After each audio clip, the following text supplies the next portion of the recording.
So we have the R33 out of primer. This is the primer that I use, Duplicolor primer.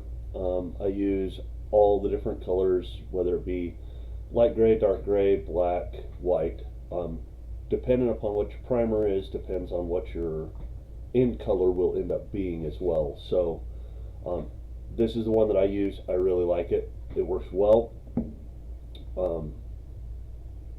The parts came out pretty good. Probably use another coat of primer on it before it goes into color. Got a couple of bad spots on the body that I didn't quite get with sanding.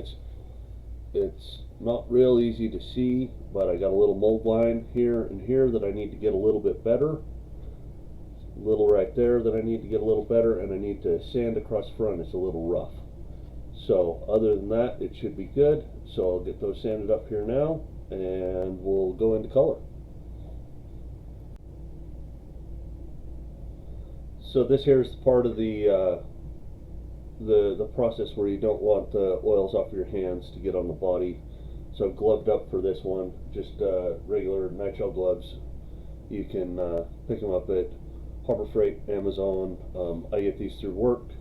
They work pretty good. So we're going to start with that. I'm going to use the God Hand Tool brand sanding sponges, 600 and 800.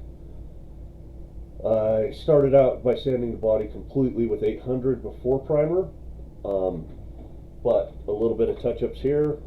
We'll have to do a little bit more. Usually I would do this as a wet sand, but in the sake of time, I don't want to put any water on the body to have to get the water off before I can put paint on.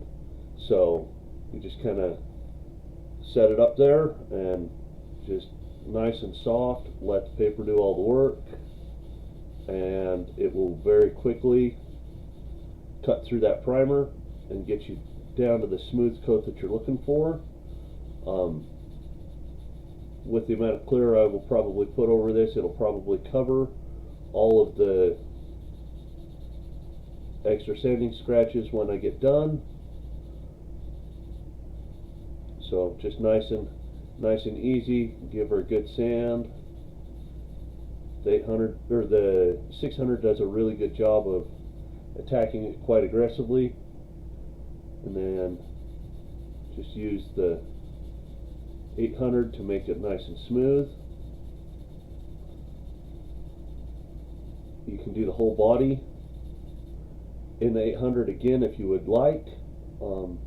This one here I'm probably not, because the rest of it is very smooth. So that fixed that little rough spot across the front. Nice and smooth now. Should take paint super well. Then we'll go to the back.